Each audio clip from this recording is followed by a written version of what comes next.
A car out of one. I pray this devil die and get every evil thing the Lord got to get. And listen, I know you look at us in the state we in right now. Come here, SHALAM. Come here, SHALAM. I know you look at us in the state we in right now. Black people on drugs, and we suffering and dying. And I know it seems like you can do whatever you want to this people. I know it seems like this, but the time for glorifying yourself is soon at an end.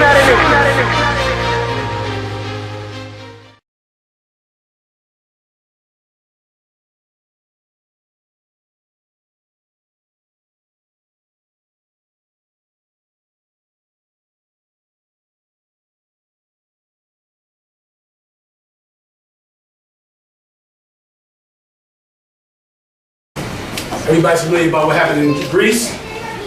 No? Yes? Break it down. They closed the bank for Sunday. That's correct. You're only allowed to get, I think, $69 out of the bank. And then after that, they're going to close down for a week. Things like that were prophesied in the Bible. Right. We've been prophesying them on the street for years. What else? Puerto Rico. Puerto Rico announced to the World Bank that they cannot pay back their loan, which is sending a shockwave all around the world, which might mean Puerto Rico has to do the same thing. Right. What else? Let's start there. South Carolina. Everybody heard about the churches in South Carolina? No. Since that devil shot those jakes in the world in the church, they've been burning down many churches. I forget how many it is. 5 churches. White people have burned down in South and North Carolina, so I guess that's just more to forgive. Right. That's all. Since they love to forgive white people for every damn thing, white people have given them more to forgive. So I guess they're thankful for that. So now they can add that to the rest and forgive that the way they forgave the murder that happened up in that church. 5 churches they burned down in North Carolina. North or South? No. In North Carolina, since that devil shot those people in that church. Right. Just more to forgive. Let's break that down. And break down once again how, just like we've been saying for years, and Commander General YAHANNA before all of us, all of the love in the world goes to white people. Right. If there's love in this earth, it goes to white people and not to black people. You would think they would have a little love for the people in the church. Just a little bit. If they had any sense, being jakes in the world, they'd be standing out in front of them churches with AK-47s. If they had any love, if they just cared a little bit about that grandmama who gives her entire Social Security check to the reverend, they say, well, listen, let's post somebody with AK-47 out in front of this church because we love her too. And we love the people that go to church every Sunday and pay the bill so this reverend can have a Rolls Royce, right, and pay the bill so this reverend can have a jet. Let's show them a little love by guarding the people in the church. Since then, they burned down 5 churches, which illuminates the point that we always make, that the only people that can receive love are white people. And the problem with blacks and Hispanics is we have absolutely no love for each other. Right. Everybody understand? Any scripture you read in the Bible about love, anything, is about that love. You understand? It's about how that love is void from this earth. That love that a brother has for another brother, that a brother has for a sister, that a sister has for a sister, that 2 sisters have for each other, that love is gone. But as far as love for white people, it is abundant on this earth. White people get so much forgiveness. Right. My God. I mean, so much care and patience. It's amazing. Give me the scriptures on that, all right? I think it was a breakdown I need to get in here also. Let's start with the economic, and let's do with the sharks too. The sharks is eating white people good. Eating white people every chance they get. All these things are signs of the coming of Christ, man. Right. The teeth of beasts turned on them. Right. Like everything that we have prophesied for years is happening right now in front of your face. And it's a glorious time to be in. It's a glorious thing to have prayed for something and then watched it happen. Right. That is a glorious thing, and we should all thank the Most High for it. And it's happening right now, right in front of you. And they're gearing up for terrorism like crazy for this so-called holiday, whichever one it is. They're gearing up for all the terrorism in the world. Come on. We also had the terrorist attacks. We had all them terrorist attacks in a couple, like over a day or so. I ain't even hear about that. Where'd that It happen? was like in 3 different continents. It was terrorist attacks. All those people died, but it was a big deal because it happened in the same time frame. It happened like one day or something like that. It all happened. ISIS was taking credit for it. That's good. Somebody hand up in the back. That is excellent and good for the prophecies of the Most High. You should be able to speak on all these things and let them do what street signs do for us. Let them prove your point. Let these events prove your point. Because your brothers and sisters sitting at home watching these things, most of them are going to get scared to death. Do God knows what, because they horrified and lunatic out of their mind, especially a lot of sisters, horrified and scared about what's coming in this world. And you want to make them understand what these things mean, and that all these things say that our captivity is at an end. The Lord now is going to return the captivity of Israel, meaning he's going to bring it back on the head of the people that enslaved us. Right. Precepts. Come on, sis. I'll start there. That's correct. Don't never forget that one. That's correct. Let's go there first. Matthew 24.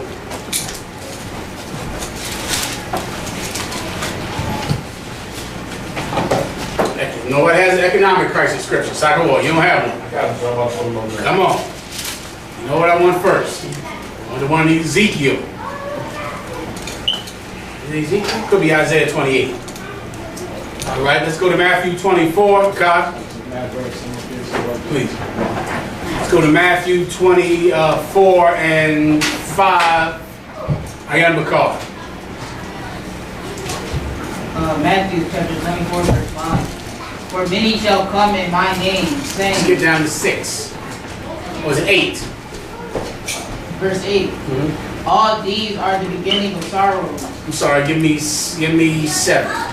Verse 7, for nation shall rise against nation, and kingdom against kingdom, and there shall be famines, and pestilences, and earthquakes, and divers places. That's what you need, brother. We're living in that time right now. Earthquakes, famine, pestilence. Even the measles came back on white people. Measles were gone. Measles were gone. You understand? Right. There was no measles. Measles was becoming like polio. The way it was just here and then it was gone. Chickenpox was close behind it. Where chickenpox and measles was gone.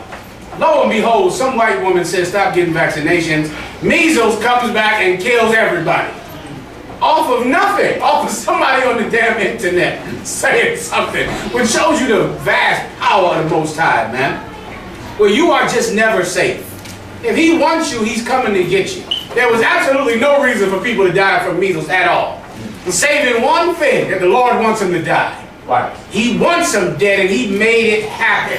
That's right. Pestilence in diverse places, famine and earthquakes. Keep going. All these are the beginning of sorrows. All these, that's just the start. That's just the start. That's just when we just getting started. And that's where you want to have your head. Every officer in the UPK, you should have your head set on taking a piece of this world as it falls. Right. You understand? America is falling. Puerto Rico, Greece, America is next. We're going to go back to, the Stone Age level of existence in America. Right. And that is so excellent. And for the first reason, it's this. That it means our king is on his way. Right. And we're about to rule the planet Earth. Here's the second reason. America is ripe to be taken. It's right for us to cut a piece out of this place before it falls. You can get us a piece, the whole thing crumbling to the ground. We can reach out and say, we're taking a piece for ourselves before it goes. We're taking this. Since now the whole thing is crumbling down, it's easy to reach your hand out with a little goddamn gumption, a little tenacity, and take a piece of a dying carcass, which is what America is. But once again, if we're going to be just men that need grandmama to survive, then America will fall all around us, and we'll be the ones crying in the bread line, thinking, how can we feed ourselves? Right. Where are we going to get food from? Where are we going to live? We'll just cry and sit and mourn and turn to drugs to console us and pat us and hug us while America falls. Or you can look at the fall of America, man, like, man, more buildings are going to be cheaper than they ever were. Blocks, neighborhoods. I mean, everything is going to fall into the hand of whoever is well organized. And you should take it. I'm saying this because, of course, I deal with this problem constantly, trying to push men into positions of power that would just much rather go lay with their grandmama on the couch, and that's that. Right. They would just much rather do that. I see why Farrakhan had those bean pies. Yeah, those bean pies, because there's so many brothers coming out of jail who would just rather just sell this water Right. and get this cash and go ahead. But Lord, my goodness, if we could raise up some men, brother, that want more, that want to snatch a piece of this evil whore as she falls to the ground, then when she falls, rule the planet Earth. Because all these prophecies are happening right now. And it means something for the future, and it means something for today. Keep going. Then shall they deliver you up to be afflicted, Keep going. and shall kill you, and ye shall be hated of all nations. Keep going. What is that speaking about?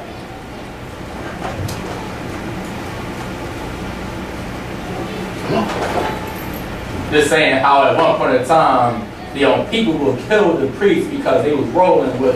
That happened all throughout the Bible. All throughout history where the prophets of the Most High were killed. Would that be the police doing this? No, that's not the particular. Hold wait. Read that part again. Then shall they deliver you up to be afflicted, and shall kill you, and ye shall be hated of all nations. I'll take that. I'll take that. I'll take the police brutality as being part of that prophecy. Right. The bigger picture is them killing the prophets of God, which has already happened. You understand? We, the men sitting in this room right now, are men who were killed in the past for the word of Yahushua Christ, which is what the Bible says. You can definitely use this for what the police are doing right now. Right. Once again, that murder in that church inspired other people to kill him, which is what it's going to do. It's not going to make everybody go, look at how they forgave. We should love all black people. No, that's not how white people work. White people see that they can get away with hurting you, and it tells them to hurt you more. It doesn't make them say, oh, you forgave so sweet.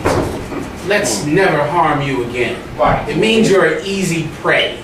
And just them knowing you're easy prey will make them kill you more.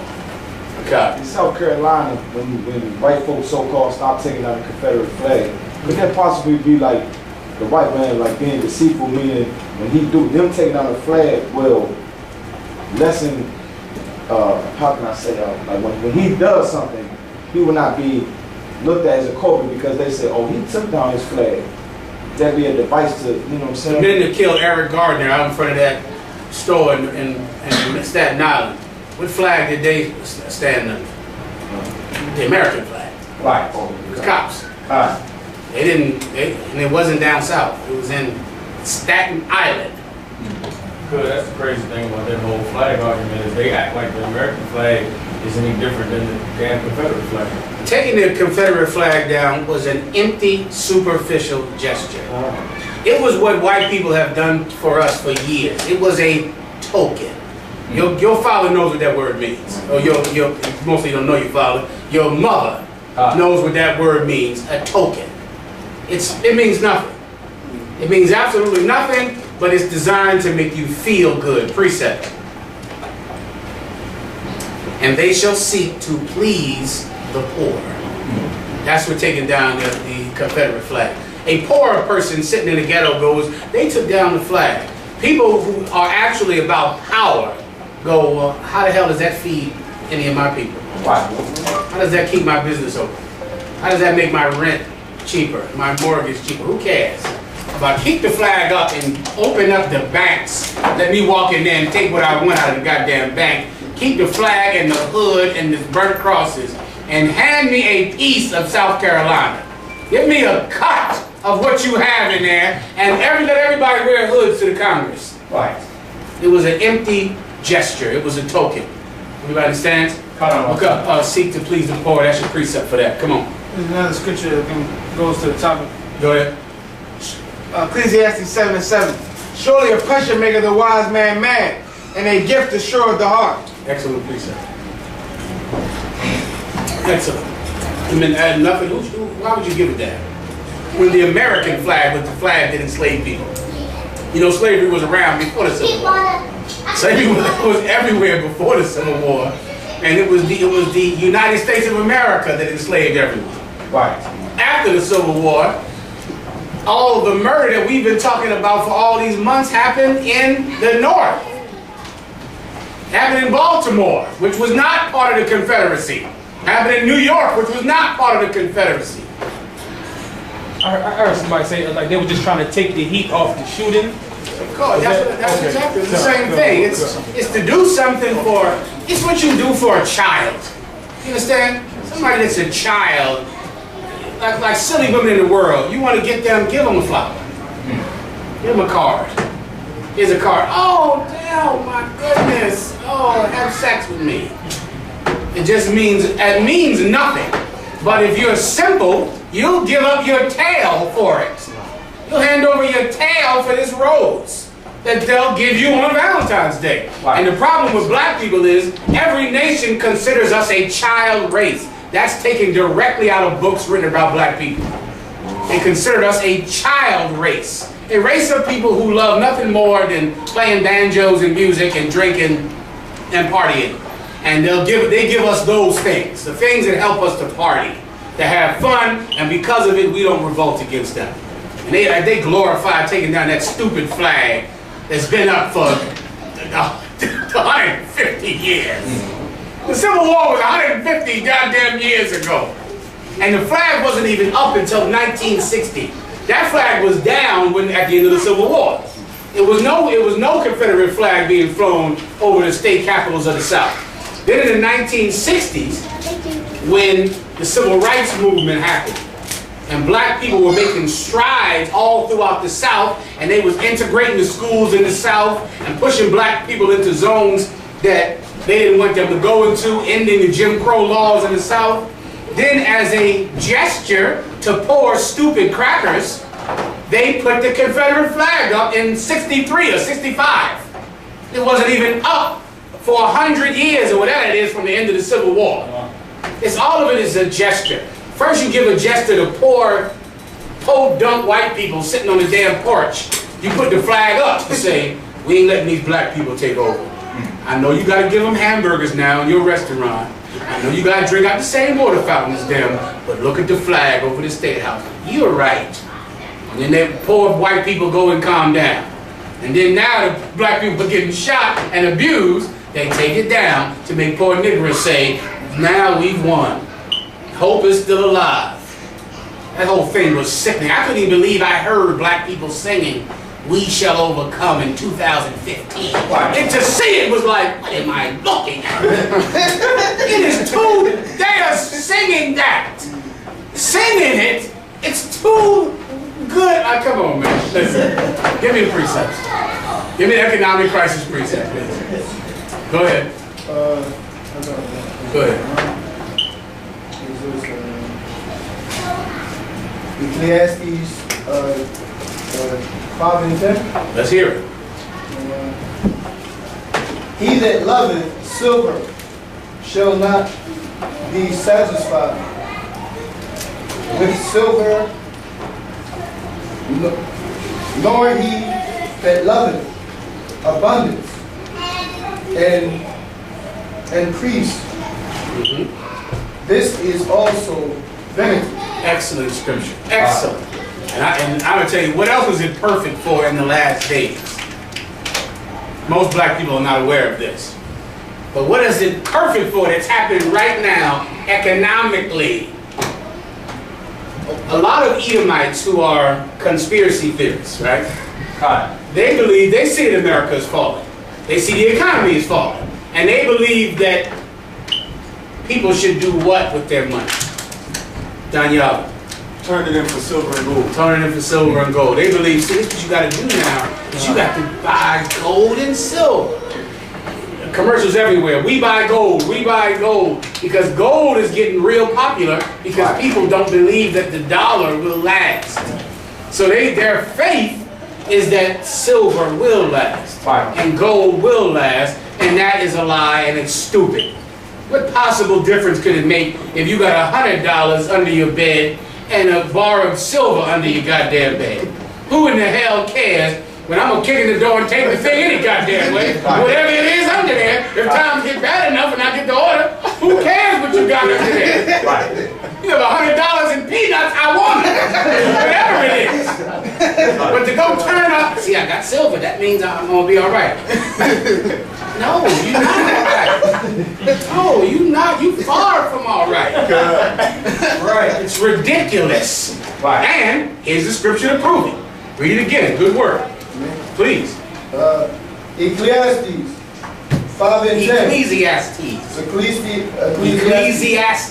Ecclesiastes. There you go. 5 and 10. He that loveth silver shall not be satisfied. You ain't gonna be satisfied if you turn all your money and start buying little big fat silver coins. Right.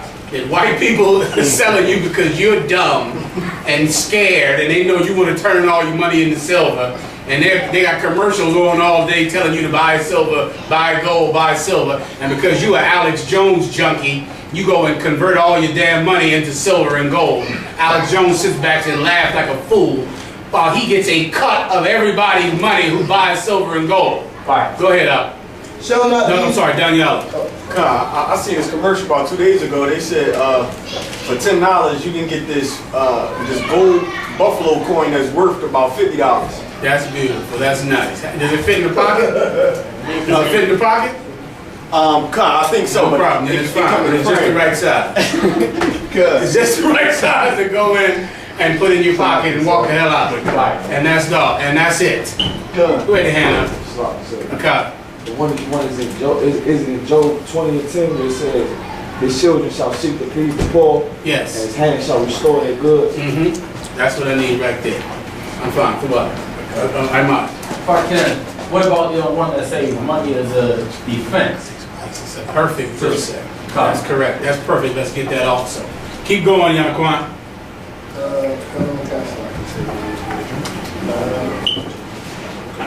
With silver, nor he that loveth abundance. Nor he that loveth abundance, loveth riches and being rich, like America has been. America touts itself as being the richest country on earth. It's been saying it since World War I, touting itself as being so rich and powerful. Well, all of the other countries of the earth, they've heard that. They've heard it. The Arabs have heard it also. The Arabs have heard America talk about how rich they are. And the Arabs want a cut.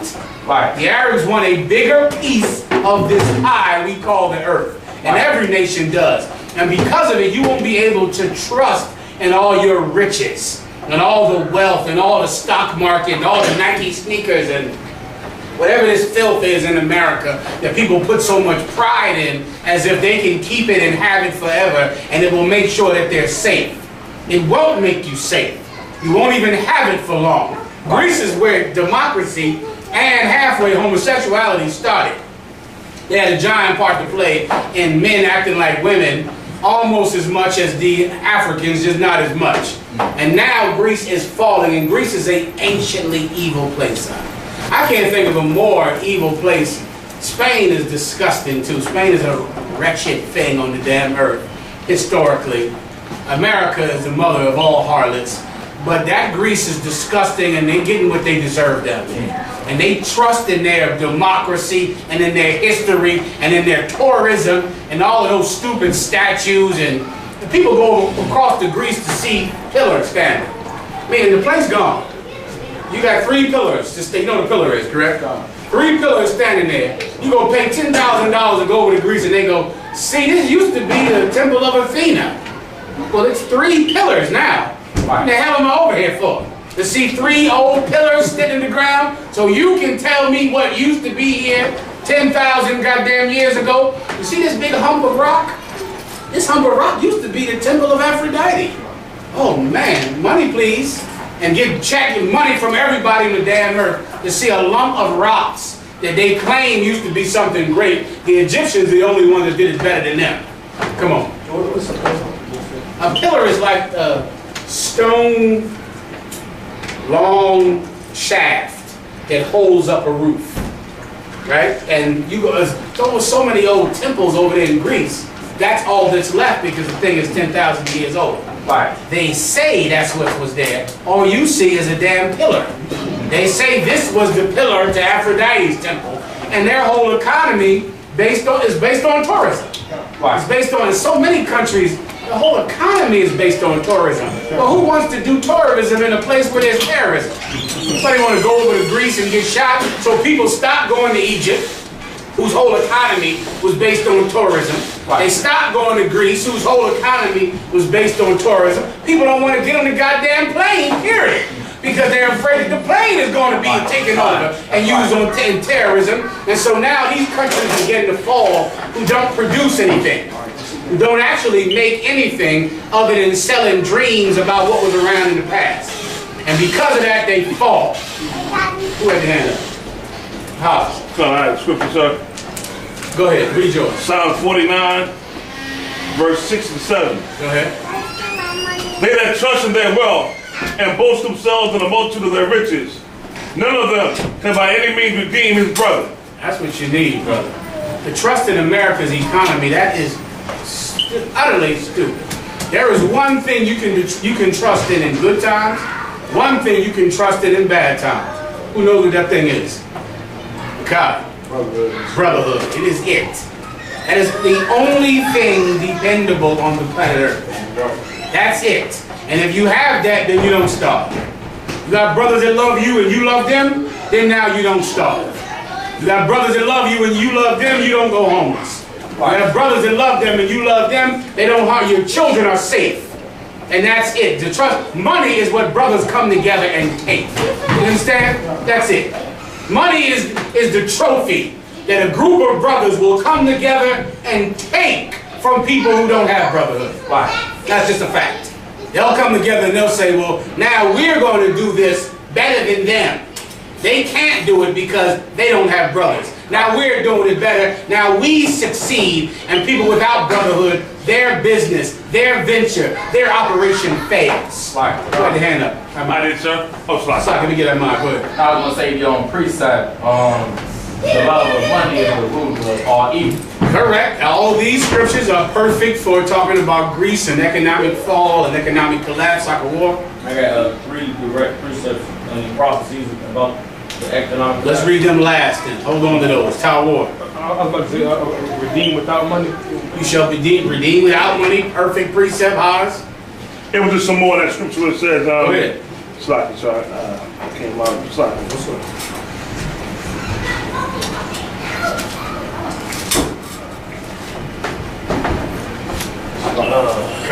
You also use the one where it says, like the price of wheat gonna be so cheap, and they're gonna think they prosper. Wheat is so cheap. Mm-hmm. Victuals shall be so cheaply bought. That's correct. That's an excellent one for famine, for the fall of the economy. Victuals shall be so cheaply bought. Bought might not be there, but victuals and cheaply is definitely there. Hurry up. Haj, you got it yet? Yes, I got it, sir. Go ahead. This is the end of it. It says, nor give to God a ransom for him. Ain't that something? Nor give to the Most High a ransom for him. Meaning, you won't be able to pay the Lord to not destroy your country. Right. You won't be able to pay the Most High to not destroy you. It won't save you, and that goes, of course, to I.S.U.P.K scripture. You shall be redeemed without money. Everybody understands? So I can warm you up. So you got, there's really the whole chapter, Ezekiel 28. That's what I need. Nahum 3, Isaiah 23, 24, and 25. Nahum 3, the whole chapter? Nahum 3, the whole chapter. But particularly, I'm going to pull verses particularly for the economic. You got it. Ezekiel 28 and 16. By the multitude of thy merchandise, they have filled the midst of thee with violence, and thou hast sinned. Where are we at right now? Ezekiel 28. Yeah, this Ezekiel 28, all of this is excellent for economic collapse and economic fall. Keep going. Therefore I will cast thee as profane out of the mountain of the Most High, and I will destroy thee, O covering cherub, from the midst of the stones of fire. Everybody understands that somebody that was so glorious and so powerful and so blessed of the Lord. And America was blessed of the Most High, man. Right. The Lord blessed America just like he blessed, finish it, Egypt. Just like he blessed Egypt and like he blessed Esau with the sword. The Most High blessed America, stood up America, the angels protected America. Think about it, at the end of there was World War I. Then what, 10 years later, there was World War II. World War I was fought where?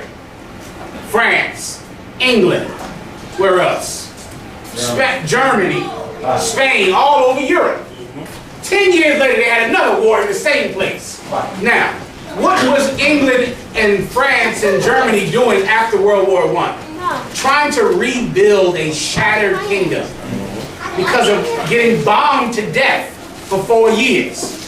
Then 10 years later, they're getting bombed to death again. Then they're trying to rebuild their kingdom again. What was America doing that whole time?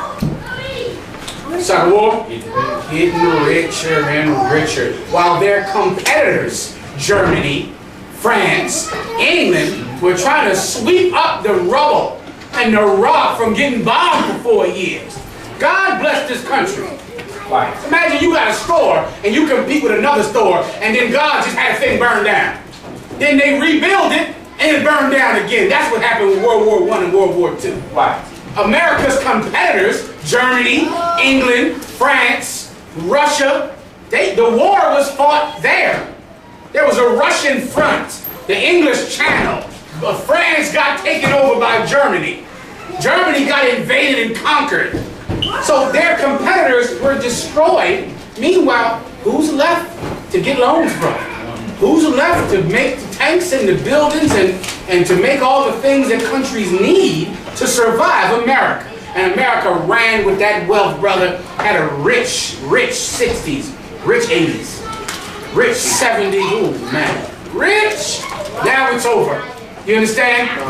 You were covered with the wings of the angels. You were protected. You were blessed and living well while everybody else was falling. Now you are going to be uncovered and be destroyed. Keep going. Thine heart was lifted up because of thy beauty. Oh, you thought you were something. You thought you were great and wonderful and powerful. France giving you the Statue of Liberty as a trophy to say, man, you won. You won. You're great. We all need you. Winston Churchill was begging America to get involved in World War II. Begging it. Come on over here to America, pleading America to get involved in the war. America got involved in that war after December 4th, or December, I think, 4th. Before you know it, they wiping the floor with Germany and Japan and Italy. And then they got rich and more rich. And they thought that they were so powerful that they could resist the army of God. They thought they were so powerful that they could more abuse the children of God who were left in their captivity. Keep going. Thou hast corrupted thy wisdom by reason of thy brightness. Everybody understands that. Break it down. Very simple. It's the same thing. Come on. Thou hast corrupted thy wisdom by reason of thy brightness. Come on. You're saying because he shines.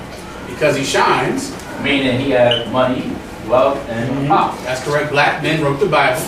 And brightness means shine. And if you're black, you should know what shine means. They were rich. They were rich. And because they shine so much, what happened? People started to get deceived by them. People started to get deceived by them? God chosen people. Officer Bunny up. That's correct. It's like any winner. It's like anybody who thinks because they win every fight and get so rich that they can just challenge you and they're definitely going to win and they don't have to train. Because they win all the time. So they shine so much that they get proud. And what does the Bible say about pride? Pride leadeth for destruction. That's correct. That's correct. And that's what happened to America. They were so rich that they had no care for wisdom anymore. You understand?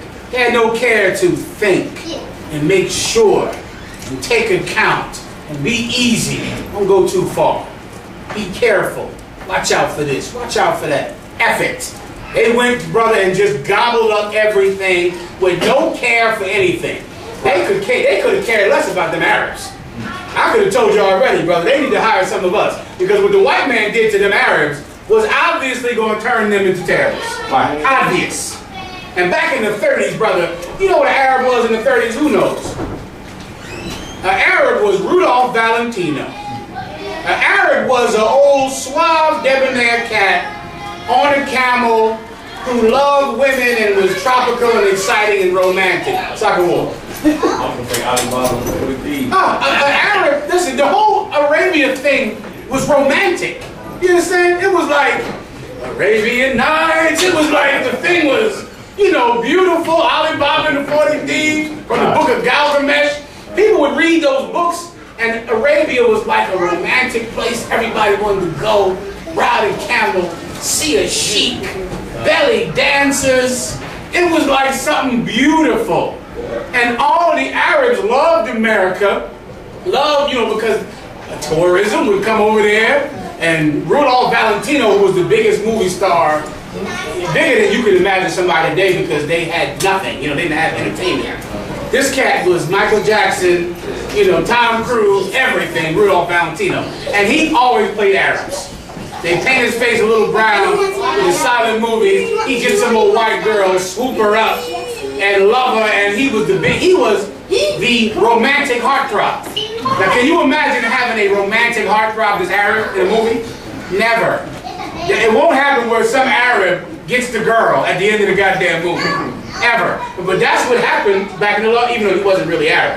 But he would play an Arab in movies. I feel so that's heavy because that was how the white man got them Arabs to lower their guard and thanks to think that they white people love us and they want to be here with us and they see how we so romantic and Then the white man, brother, he just said, I'm just taking the whole place. Right. He came in, then he built that base over there in Mecca, the military base, which was dumb to do.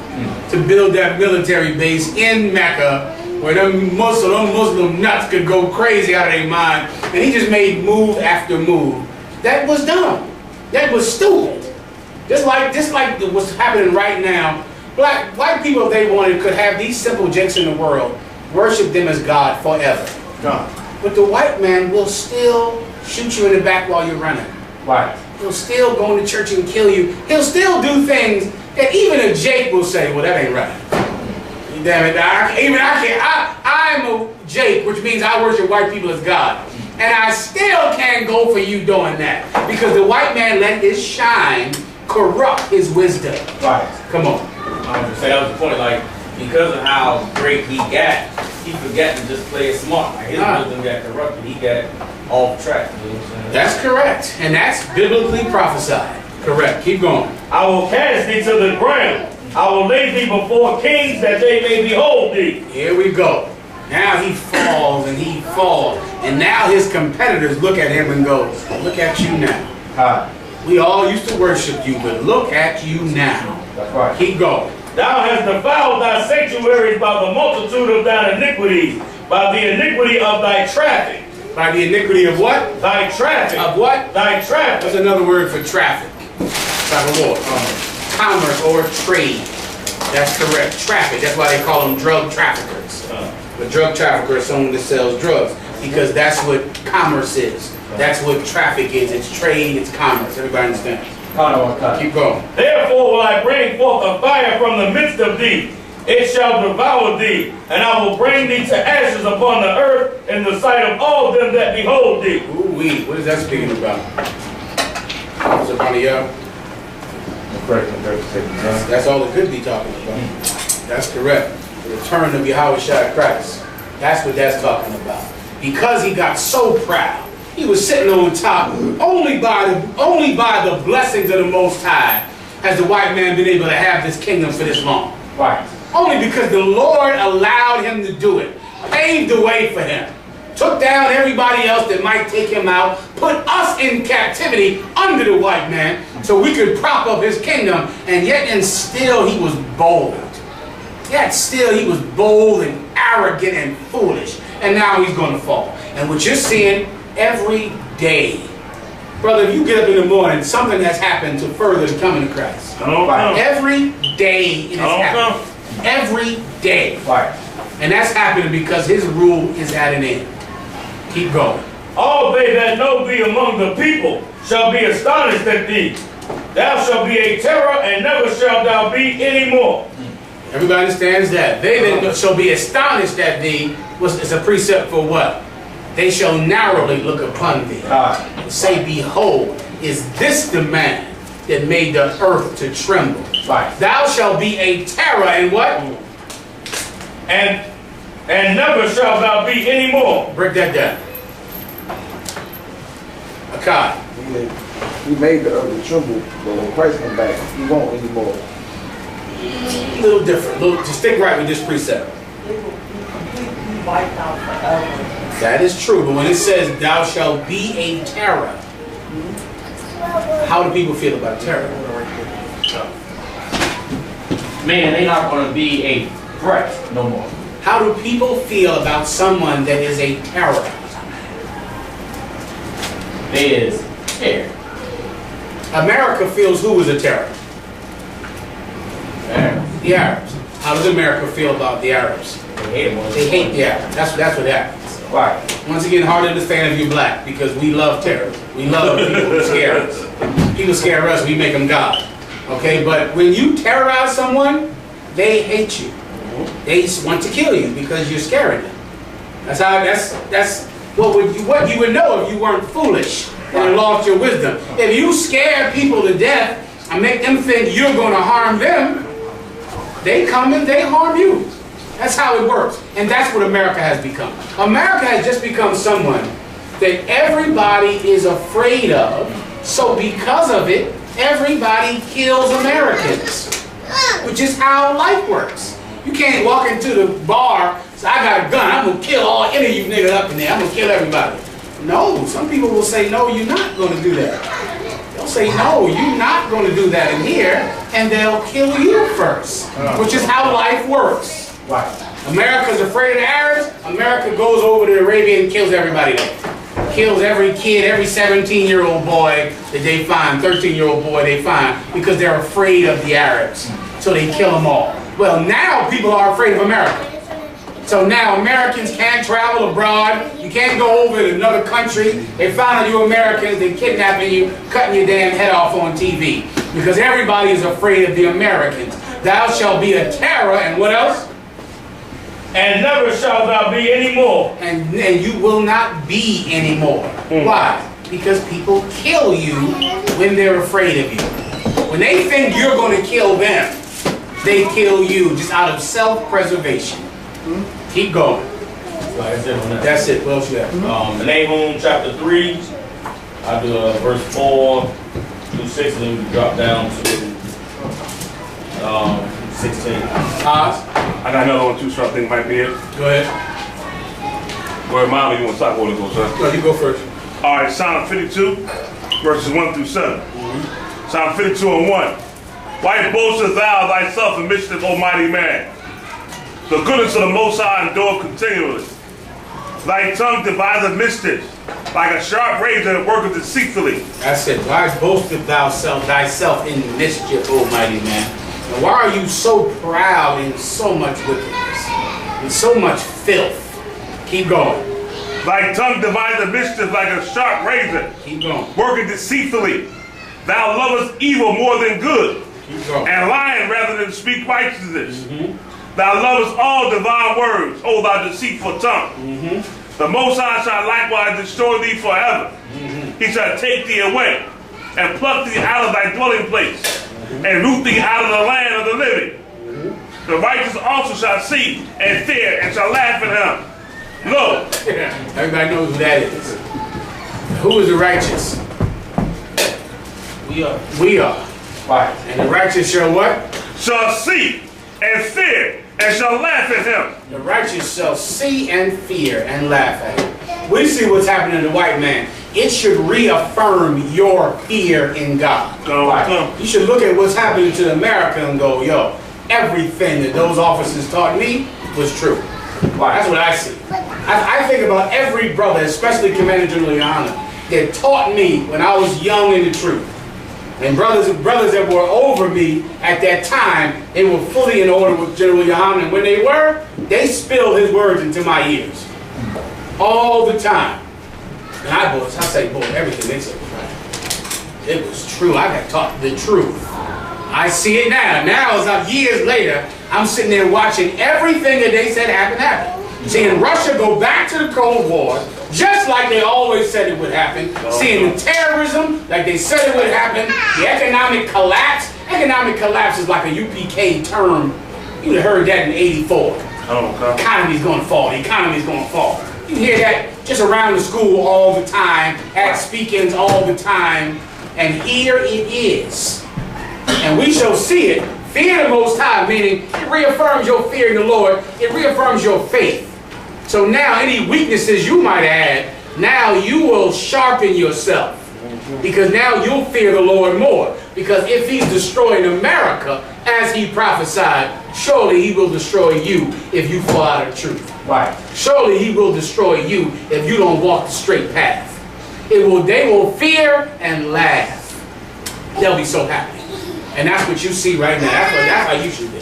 You should see these things and not be scared that America is going to fall. Scared there's going to be no police. Scared. Hell no. You should laugh at it and thank the Lord for it. Keep going. Verse 7. Lo, this is the man that made not the Most High his strength. Everybody sees that. This is the man that made not the Most High his strength. The precept that straight with Isaiah 14. Any more highs? But trusted in the abundance of his riches. Excellent precept. But trusted in all that wealth and all that world trade and all those billionaires. They love to come out with that Forbes list every year. Come. That's just the list. They should just put their addresses next to it. Let them come out with that list every year. Who's on the Forbes? Oh, he got a lot of money, this cat. Where you live at again? Yeah, he got tons. They give you the top 10 people. They all right there in the magazine. They all right there. Times get rough enough, we'll see. God. When we said, maybe Lord Hashem, could you please say with that Esau giving up his birthright? Definitely, yes, you can. Yes. You want to, when things get rough, your strength is not in how many gold coins you got in a sack under your damn bed or in some little safe you got that you think is going to keep everybody out. Because you got to say, what's the combination? That's all. Everybody understands that, right? The safe is locked. That's good. Now you'll just tell me the combination. And you will tell me the combination. So how does this matter that it's in a safe? Sink it to the bottom of the ocean. Now go down there and get it. Hurry up. Everybody understands that. How can that protect you? How can that help you at all without the Most High? The only thing that you can depend on is that you obey the Lord. And because you obey the Lord, he protects you. That's it. Everything else is a facade. It's an illusion. It's an illusion of safety. And America is full of illusions of safety. Things that make you feel safe. Things that make you feel like, okay, well, no harm will come to me. No harm will come to my kids. Whatever, man. Whatever. Keep going. And strengthen himself in his wickedness. Everybody gets that. Come on, soccer war. That's it, sir. Got Isaiah 23rd chapter. This chapter mentions Greece and Italy, Tarshish and Chile, I believe. That's exactly where it is. And Tyre and Zidon are talking about America and the prophecy that I saw Isaiah 23:6. Pass ye over to Tarshish. How, ye inhabitants of the Isle? Excellent. Is this your joyous city, whose antiquity is of ancient days? That's Greece. Everybody understands that. That's Greece. Excellent precept. Give soccer war a hand. He's in the Bible. He's in that thing. He must hold it under the bar at the bar. He must. Just put your number there. Study. All of y'all, just line your numbers up right here. Put them all right here. Study. You got you can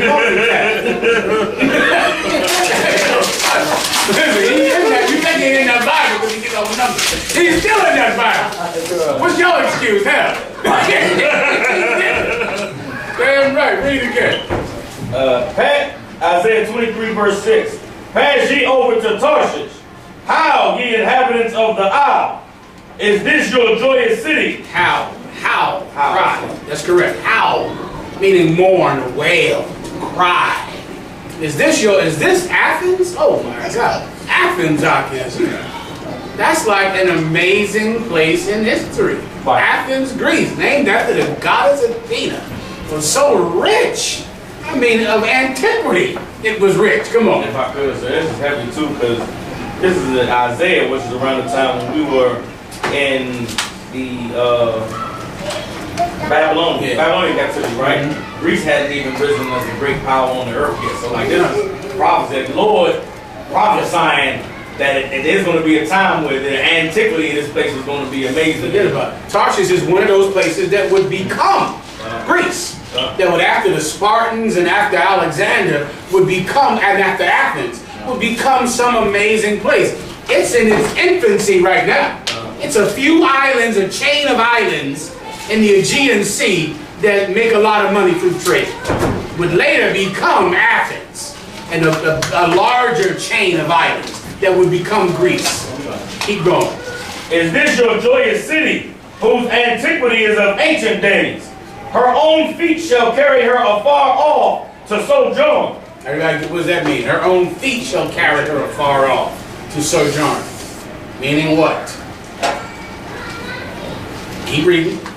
Who have taken this counsel against Tyre, the crowning city, whose merchants are princes, whose traffickers are the honorable of the earth. Her own feet shall take her afar off, meaning she will go and travel.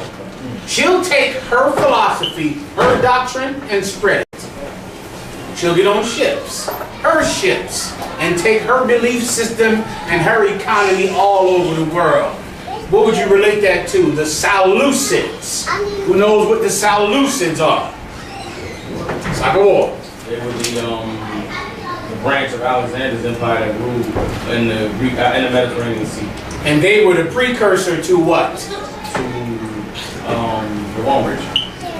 Christianity. Because Christianity is what? Rome. It's a combination of what? Greek philosophy in the Bible. Greek philosophy in the Bible. Greek philosophy in Israel, Ten Commandments, Jesus Christ. It's the combination, the Seleucids, look it up in your Bible dictionary. The Seleucids, unlike Ptolemy was over Egypt. Alexander had 4 generals, right? He died, he never left a successor in charge when he died. So his 4 top generals, instead of fighting each other, of course they still fought each other at the end. But in the beginning, the plan was, we'll divide his empire up into 4s, right? 2 of his prominent most generals were Ptolemy, who was in charge of Alexander's Egypt. Alexander controlled the entire Egypt, upper and lower kingdom, right? Now Ptolemy was in charge of Egypt. And Seleucid, who was Alexander's cavalry general, he was in charge of Israel. Now, everybody understands that? Ptolemy decided that his government would become Egyptian. You understand? Meaning, they wouldn't consider themselves Grecian anymore. They would say, we are Pharaoh, we are Isis, we are Horus.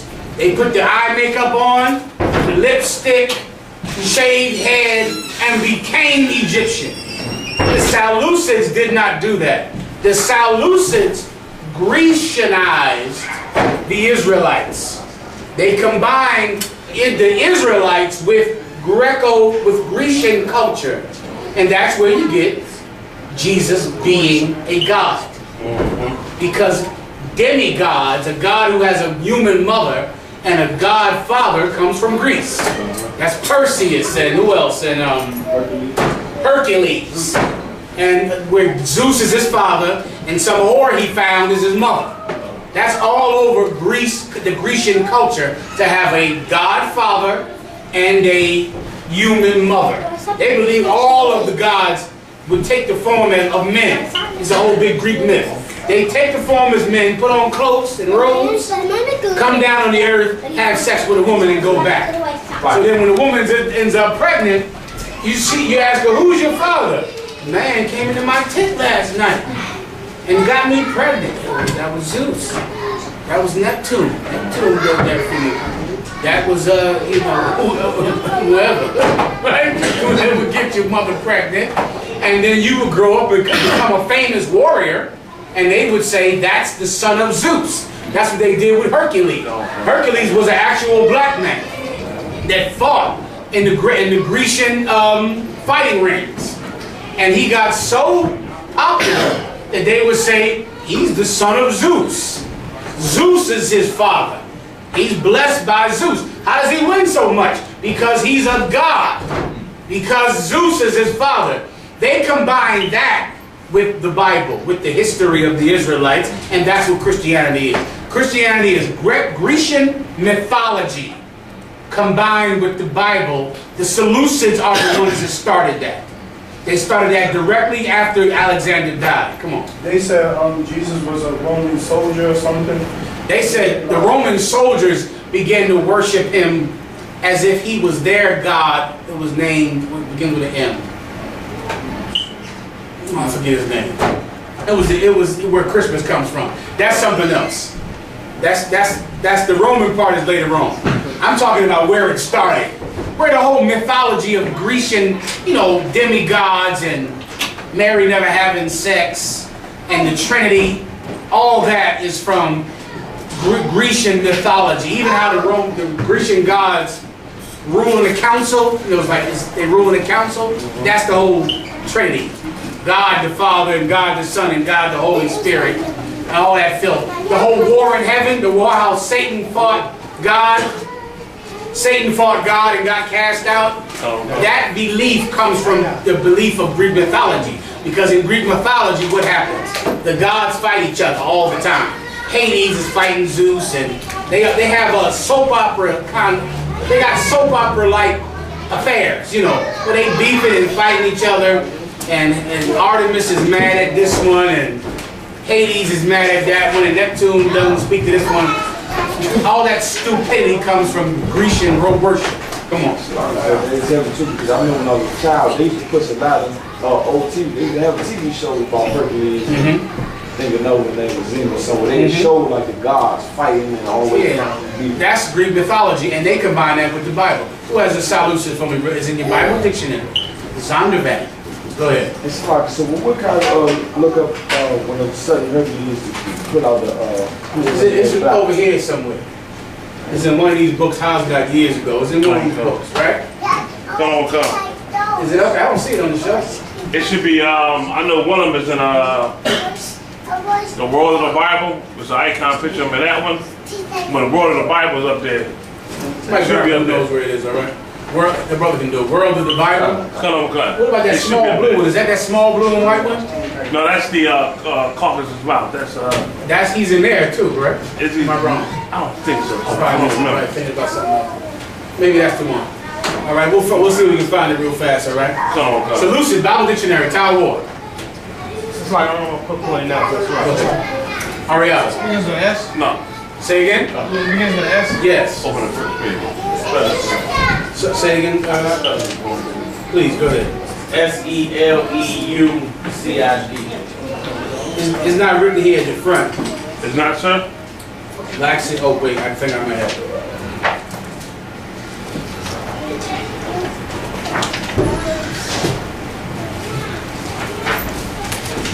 Let's keep going with economics. Maybe we have enough scriptures for that. Everybody feel fine for that? I just call up one more thing. Go ahead, Doctor. Nahum, the 3rd chapter. Nah, this ain't it. It's not it, sir? This is showing blacks in Greece. Come.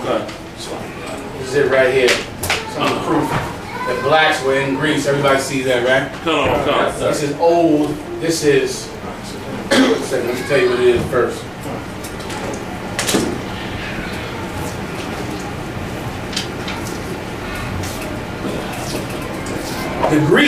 The Greek way of life in which athletes played a most important part. Contests of skill in chariot riding, racing on foot. So that's a picture of the Greek athletes. Everybody sees that they're naked. And everybody sees that they're black. Right. Everybody understands that. All right? That's also why Paul, when he went to go teach in Rome and in Corinth, he used sporting metaphors. Paul said, you runneth a race for a carnal crown that's corruptible, when we run a race for a crown that is uncorruptible. You understand? Who runneth a race not to win withal. Paul would use metaphors like that because he was in Corinth. And in Corinth, the Israelites did this. You understand? The Israelites were all into sports. That should sound familiar. That should sound familiar. If you're an Israelite, you bouncing the ball or rapping. Right. You making sure that you do it. Greece was the same way. Greece was the same exact way. Everybody understand? Go ahead. And so for the woman Tarshish and showing that was Greece coming up, being built to be strong, and the possibly start talking about you be a place of exercise. That's the exact same thing. They came to our city and would hear about all of our prowess. We were famous for being warriors. And people wanted to pay to see it. You understand? Now, if you fight a war in the battlefield, people can't see that. But they would take that man and put him in the middle of a ring and sell tickets. And now he's going to do what he does on foreign fields. He'll do it here, except everybody is paying to see it. It's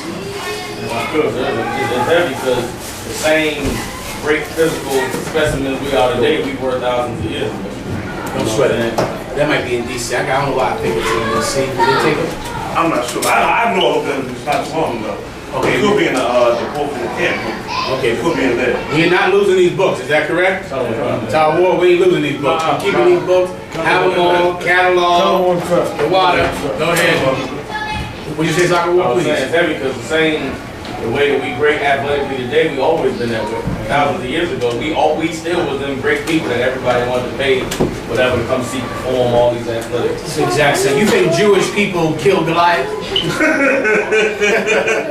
you think Jerry Seinfeld? You think Jerry Seinfeld killed Goliath? You think Woody Allen jumped over that wall? Yeah, right. You think Steven Spielberg killed Goliath and swung that sword? I venture to say that was not him. Everybody understand? I hear Jim was saying that, what's his name? The Italian guy. He said, yeah, John Travolta is a fight. All those Italian people are Israelites. That's truly sad. No. Please, go ahead. Seleucids, page 534. A dynasty of rulers of the kingdom of Syria, including Babylonia, Patricia, Persia, Syria, and part of Asia Minor. That's the land that he owned. Our land is inside those lands. Keep going. Of course, we were controlled by what people? The Persians. You understand? Meaning, we were slaves to the Persians, slaves to the Assyrians. So when the Seleucids, when Alexander conquered Assyria, we came with it. Why? Because the Assyrians conquered us. Everybody understands? You get it now or no? You get it. Go ahead. Descendants from Seleucus the First, general of Alexander the Great. It lasted from 312 to 64 BC, when the Romans took it over. Please, go ahead. One of them, Antiochus Epiphanes, Antiochus Epiphanes precipitated the Maccabean War by trying forcibly to Hellenize the Jews. You understand that? That's that bastard in the Apocrypha that killed that woman and her 7 brothers. You familiar with that story? You're also familiar with all the atrocities that took place when they tried to force us to eat pork. Right. You understand that? When they say to Hellenize the Jews, that's what they mean. That's the abomination of desolation. When they say to Hellenize us, what they mean is they forced us to kill in their sporting arenas and to eat pork sacrificed on our altar, which is how the Maccabean War started. Who's not familiar with that? Just tell me quickly. The Maccabean War started when Judas Maccabee went down and was compelled to eat pork, to eat swine's flesh, sacrificed on the altar of God. The city officials did it. He killed the city official that did it, and then started a war, a guerrilla war in Israel that eventually took over. Is that how the Romans took over after he asked the Romans for help? The Romans took over when he asked the Romans for help. That's correct. In history, is there such thing as Hellenistic period? Yes, it is. The Hellenistic period is the period where the Jews were forced to act like white people. What else is that period? You gotta find, it's right there. He just read it almost. Read the end of that time period you just read. From 312 to 64 BC. 64 BC. That's around when it was in the thick of it in 64 BC. Okay? Antiochus Epiphanes is when it started. The time when he was ruling because he was trying to Hellenize us. But who knows what the word Hellenist means? Officers, Tower War. Hellenists. Hellenists were, gotta finish that statement. Hellenists were on the quote. Hellenists were, come on, right now, I got to hear that. I got to hear that or get in class more. Call me on the phone. Get some breakdowns because that is like saying ham is the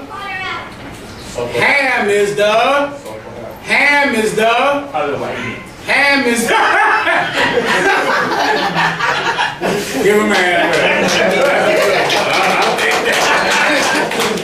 I'll take that. My God. Ham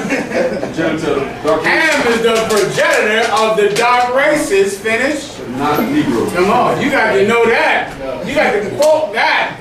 Or else what is you pulling on the street? Right. You got to know that off the top of your head, man. Everybody understand? You got to know Hellenists are Greek-speaking Jews. Off the top of your head, or else you're not rooted in the milk. Right. That's the milk. What are Hellenists? Hellenists were Jews who spoke Greek. Right. Greek. They began to talk like a Grecian, worship Greek gods, behave like Grecians. They were forced into it. They were killed if they did not do it. Just like the Americans killed you unless you worship what? Just like the Americans would kill you. Kill the North American Indian. Kill us coming over here on slave ships. Like to this day, you feel compelled. You understand? You feel like if I don't get up and walk down there, I'll be looked down at. Let alone your grandma doing this shit here, hitting you in the damn ribs, hitting you and punching you and tucking you in the ribs, telling you to get down there and go. Well, brother, in 1760, you had better get down there or you were killed. You were killed for not walking in front of that old priest, getting on your knees and saying, I confess that the Lord Jesus is my God and Savior. And you were killed for it. Now that part of the church service that's still here today is left over from that. Right. It's left over where everybody there better come and do it. They better get down here and they better confess that Jesus is their Lord and Savior. Sis. The ones that didn't conform and that died, were they martyrs for Christ as spoken in Revelation? Yes, they were. Those were the martyrs in Christ that are written up in the book of Revelation, and they're back today. Where are they? They're the I.S.U.P.K. That's right. Damn right. Everybody in this room is someone who was killed in the past for the word of Christ. And now we're here again. And we are not giving up. No, because now we're in the last days. You understand? We're not in the time of Esau's rise. We're in the time of the white man's fall. Right. Now, they're going to die. Which is what you're seeing. You turn the news on, who's dying? People who go to Christian churches are dying now. In the past, we died. Those Christians in the past, they lived. And they got rich and wealthy. And we are the ones who got killed. Now, the Christians are dying. Now the sinners died and we will live. Because now we're in the last days. Everybody understand? Please, go ahead. Are we past the time period where it's brought out that when it says Yahweh will first judge the school?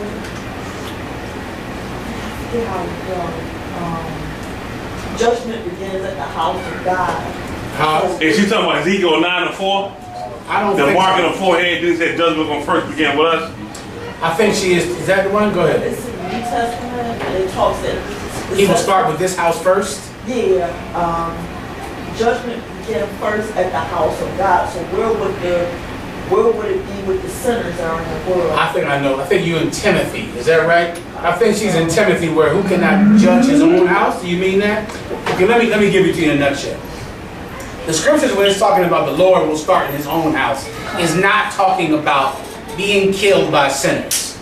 Judgment will start here, which means that we will be the ones who judge ourselves. You understand? Like meaning, we won't go out in the street and tell people they should keep the law if we're not keeping the law. So we'll start here. Everybody understands? The first job is to make sure that we judge ourselves. What are the precept the sister's talking about? I think it's in Joel. It's the one in the New Testament is whosoever cannot judge his own house, cannot judge the flock of the Lord. You sure it's not it? It's the New Testament one about judging your own house. This one says, first judgment begins at the house of God, the house of YAHANNA. So where would it be to the end of sinners? Find that for me real fast. If somebody look for it real fast, I'll break it down. Okay?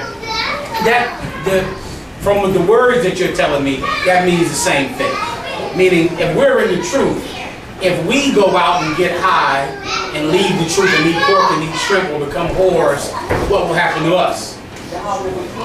He'll kill us first. You understand?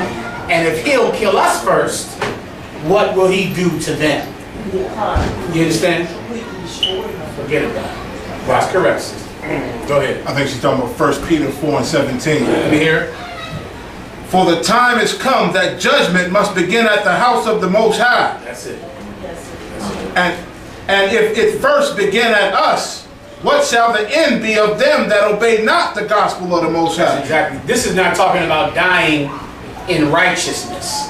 This is talking about dying for being a sinner. And judgment will begin in the house of the Lord. Go ahead. Yes, we are. We're in that time period right now, and I've seen it happen too much. I've seen the brothers that leave the school, the sisters that leave the school, I always get a phone call about them. Because they get destroyed first. Right. You understand? They don't get the patience that the Lord has with people out there. You in the school and you learn the truth, you are doubly accounted for to be clean and not filthy. If you're filthy, he gets you first. He gets you first because you know better. When people in the world don't know better. Everybody understands that. We know better, and that's what Peter is talking about. Peter is telling them that the Lord is going to start here. If you're going to be in the truth, and you are still having sex with white girls, you still getting high, you still doing something. Commander General YAHANNA gave me the order I've been waiting for years. 2 days ago. I don't know how I almost forgot to say this out.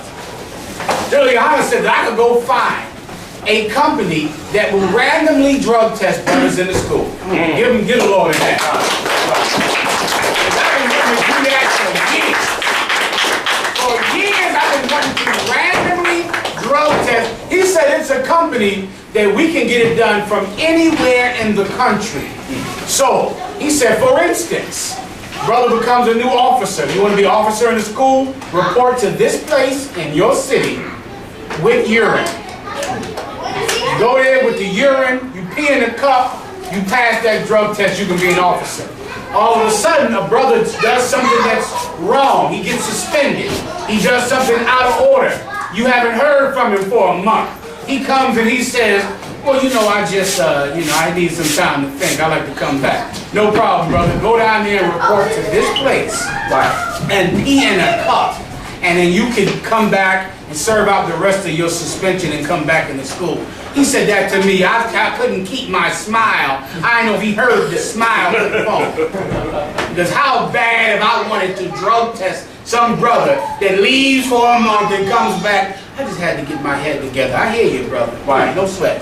Take that in there. Take that. Let's see just how well together your head is right now.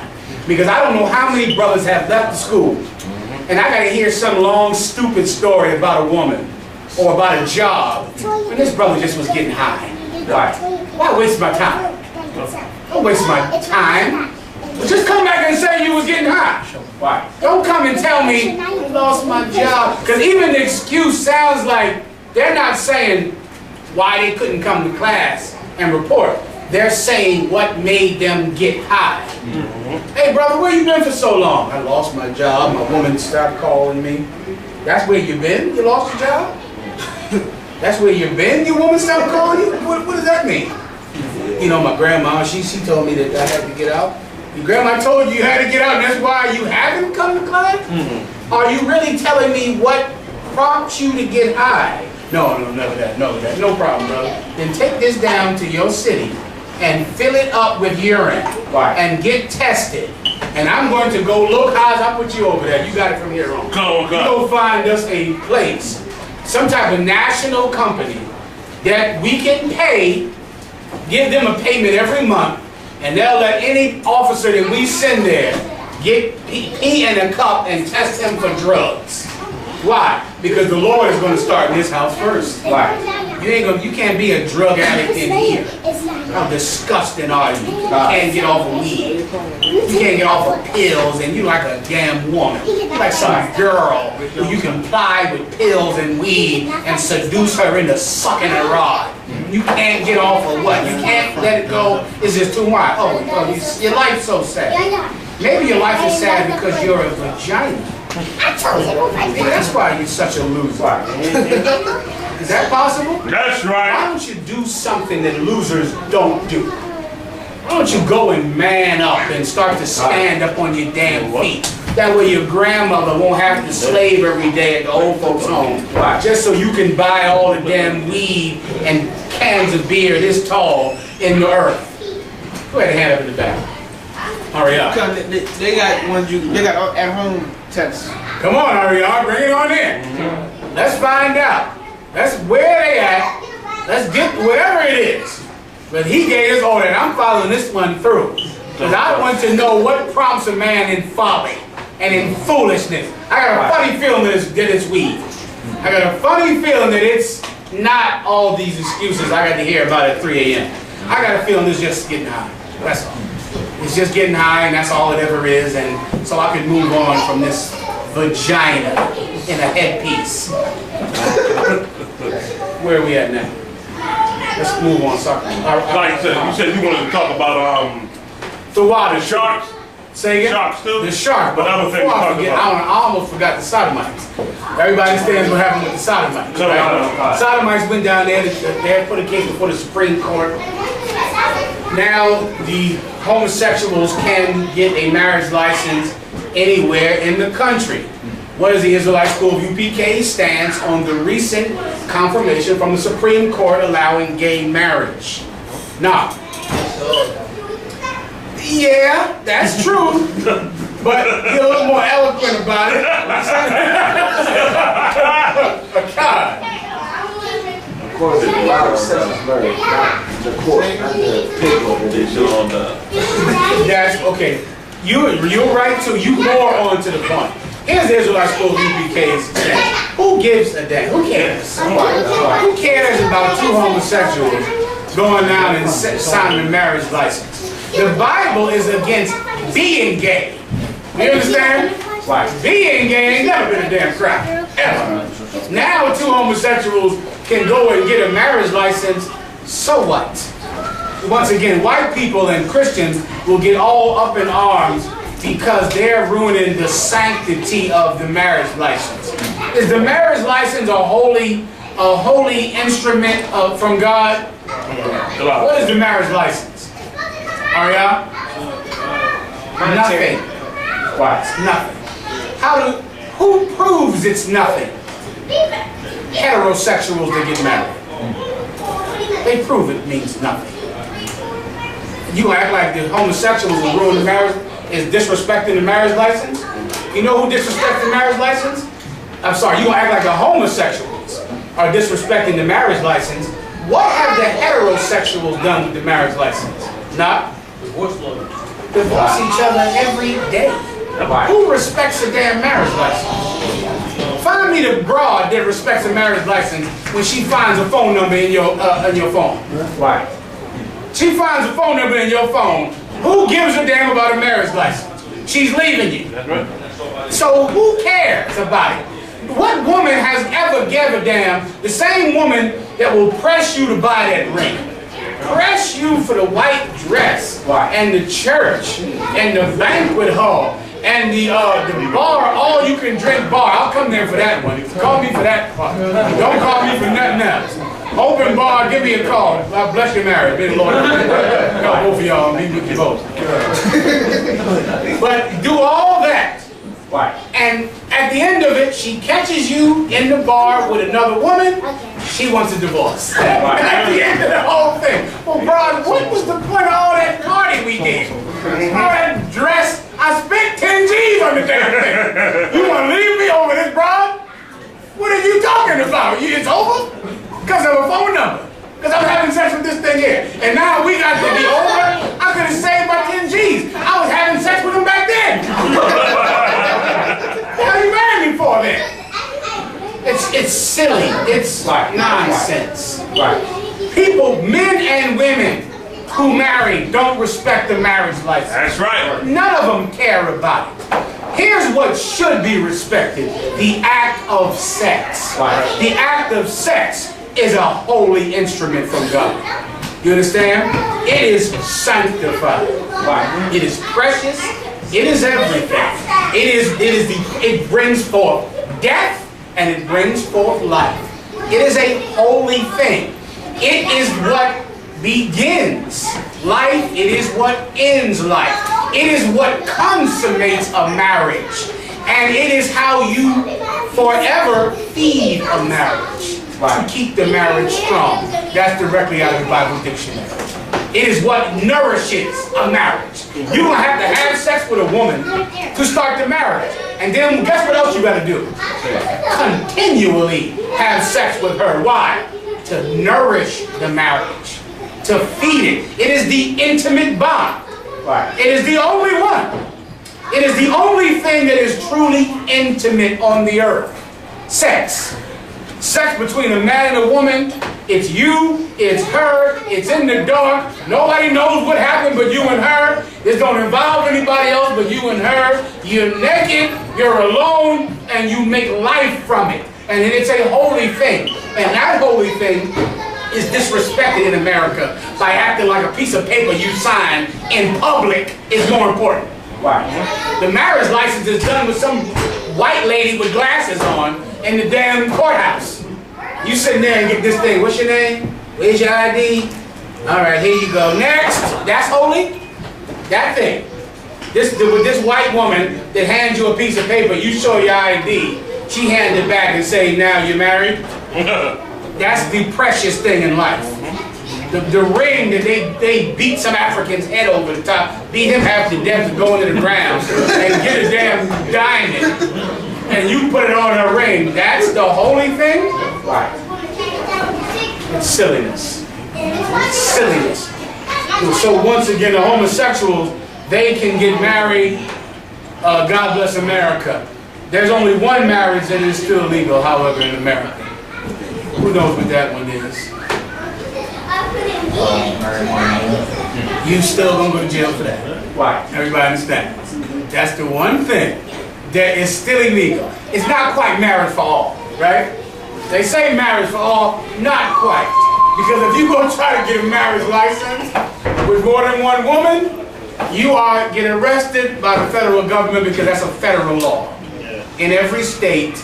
And the FBI comes and locks you up for getting a marriage license with more than one woman. Is that a problem in the Israelite school of UPK? No, not a problem at all. Why? You want to find? That's our culture. What's our culture?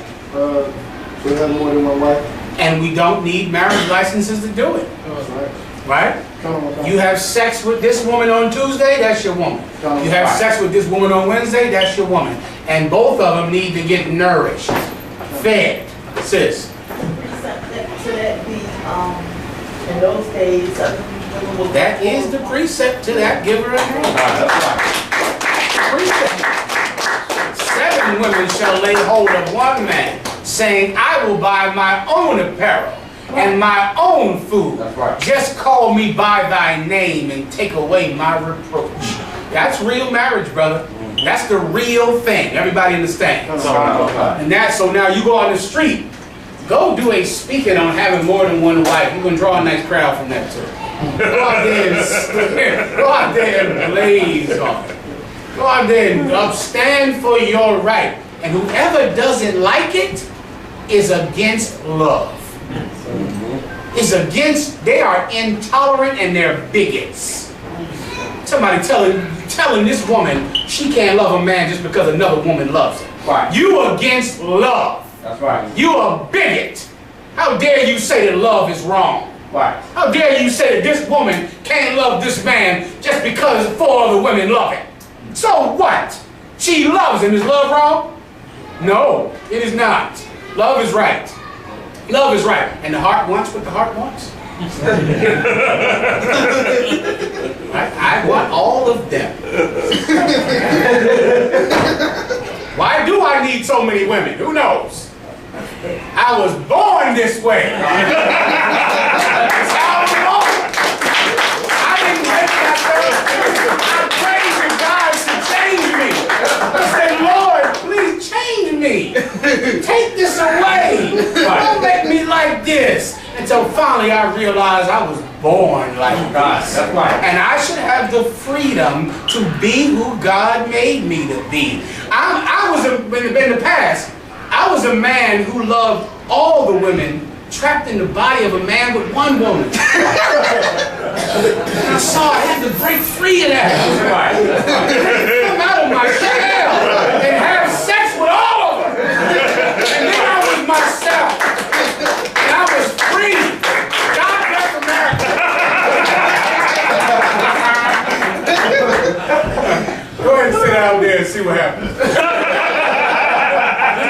Turn the video camera on, that's all. Get it on tape. My God. I was just gonna say he was trapped in the closet. Yeah, I was in the closet, my God. I'm hiding. See, them brothers in the world, they in the closet. That's right. That's the truest thing in the world. You in there sneaking, putting them in your phone, hiding the broad name under a man's name, so that your woman can't find it in the phone. She said, where you been? Oh, I was out playing basketball. Where you been? I had to work late. You in the closet. You had to work late. You in the closet. Come out the closet. You men want more women. They want more of them. And for 6,000 years, they've been in the closet about it. When they always have wanted more women, but they hide and they sneak. Most of them run down to the justice of the peace, have some old ceremony, gives one broad a ring, have 5 of them that they act like they don't know. Because they're in the closet. Free them from the closet. The Supreme Court has upheld it. The Supreme Court have upheld love, and that you should be free to love whoever you want. Take that outside and push the record. You might hear some opposition. Go ahead and bring it on out and do the work of the Lord. Go ahead. Let me see, I had it on precept, so. Please. Cut on my cut.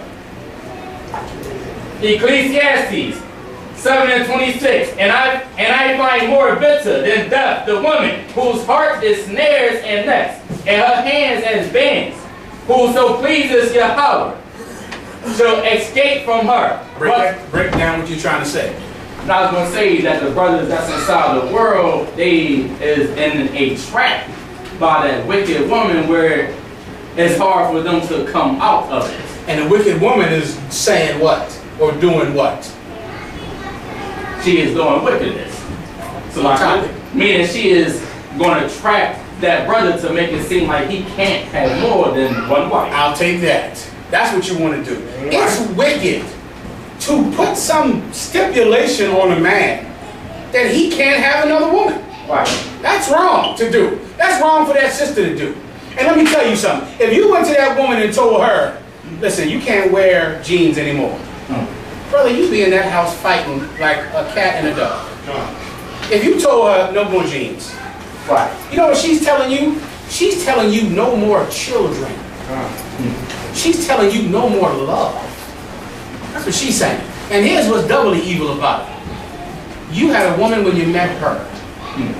No woman has a problem with getting with you when you got a woman. They don't care about that.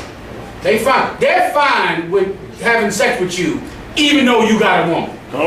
No woman cares about that at all. But the minute you go try to get another woman, what's she going to cut the brake line on your car? Putting sugar in your damn gas tank? Putting a hit out on you, calling some mafia cat to kill you because you got another woman? Damn that. Right. Who the hell would be under that kind of torture and terrorism? For a woman to tell you that you can't go out and make more babies? I can't go out and, what are you saying? What now? Give me something that you put on her that's like that. Nothing.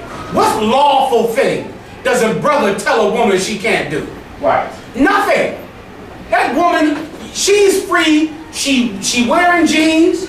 She running her damn mouth. Listen, you ain't holding her back from doing things that are unlawful, like shutting her damn mouth and not disobeying you. Right. You understand? That's unlawful.